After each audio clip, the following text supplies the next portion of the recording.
क्या आपने कभी सोचा है कि मृत्यु के बाद हमारे साथ क्या होता है? स्वर्गलोक की अनंत शांति या नर्कलोक की भयंकर यातनाएं, क्या ये मात्र कल्पनाएं हैं या इनका कोई सच्चाई से संबंध है? क्या हम अपने कर्मों के आधार पर सचमुच किसी दिव्य या भयानक लोक में जाते हैं? आइए, आज हम आपको लेकर चलेंगे स्वर्ग और नर्क के उन रहस्यमय द्वारों के पार जहां आज तक हर कोई जाने से डरता है।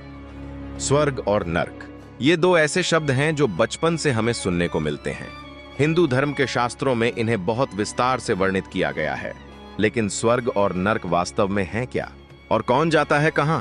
आज हम जानेंगे इन दोनों लोकों के रहस्यों के बारे में। हिंदू धर्म में कहा गया है कि मानव जीवन कर्मों पर आधारित होता है। हमारे अच्छे और बुरे कर्म ही यह तय करते हैं कि मृत्यु के बाद हमें स्वर्ग मिलेगा या नर्क। गरुड़ पुराण और विष्णु पुराण में इन दोनों लोकों का विस्तृत वर्णन है। गरुड़ पुराण के अनुसार मृत्यु के बाद आत्मा यमलोक पहुंचती है, जहां यमराज उसकी कर्मों की सूची देखते हैं। यहीं से तय होता है कि आत्मा को स्वर्ग भेजा जाएगा या नर्क। स्वर्गलोक, जिसे देवलोक या इंद्रलोक भी कहा जाता है, वह स्थान है जहां आत्माओं को उनके पुण्य कर्मों के आधार पर भेजा जाता है। स्वर्ग को हिंदू धर्म में आनंद और शांति का स्थान माना गया है। यहाँ न कोई दुहक होता है, न कोई कष्ट। स्वर्ग में सुंदर बगीचे होते हैं, अमृत की नदियां बहती हैं और वहां का वातावरण हर प्रकार की मोह माया से मुक्त होता है। स्वर्ग में इंद्रदेव का शासन होता है। यहाँ अप्सराएं नृत्य करती हैं और ऋषि मुनि तपस्या करते हैं। भगवान विष्णु के भक्तों को विशेष स्थान मिलता है और उन्हें अपने पुण्य कर्मों का आनंद उठाने का अवसर दिया जाता है।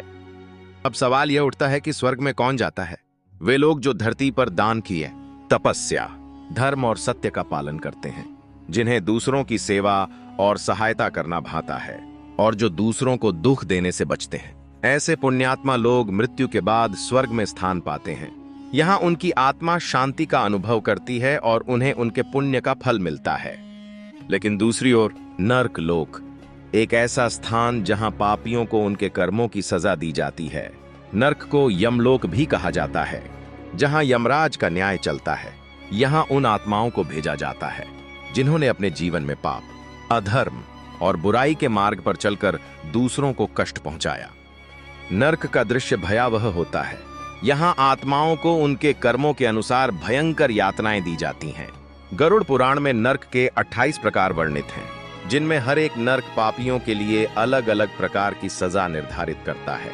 नर्क के विभिन्न प्रकारों में कुछ प्रमुख हैं।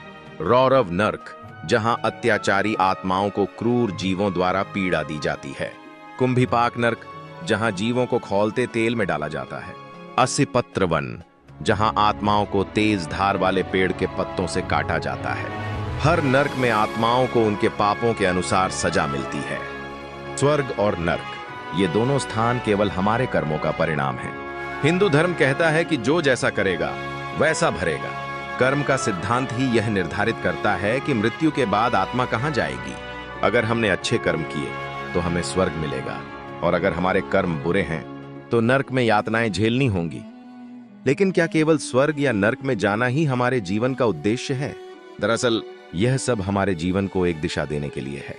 धर्म ग्रंथ हमें यह सिखाते हैं कि हमें जीवन में सत्य, धर्म और दया का पालन करना चाहिए, ताकि हम मृत्यु के बाद शांति प्राप्त कर सकें। स्वर्ग और नर्क केवल प्रतीक हैं, जो यह दर्शाते हैं कि हमारे कर्मों का परिणाम हमें अवश्य भोगना पड़ेगा।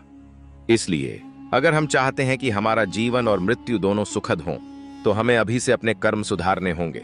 न केवल खुद के लिए, बल्कि दूसरों के लिए भी अच्छा सोचना और करना होगा। हर छोटे से छोटे कर्म का महत्व होता है, और वही कर्म हमारी आत्मा की यात्रा को निर्धारित करते हैं। स्वर्ग और नर्क हमारे बाहर नहीं, बल्कि हमारे भीतर हैं। यदि हम अपने जीवन में अच्छाई और धर्म का पालन करेंगे तो हमारा स्वर्ग यहीं इस धरती पर होगा, और अगर हमने अपने जीवन में पाप और बुराई का रास्ता चुना तो हमारा नर्क भी यहीं शुरू हो जाएगा। तो दोस्तों, आज से ही अपने जीवन में अच्छे कर्मों की शुरुआत करें।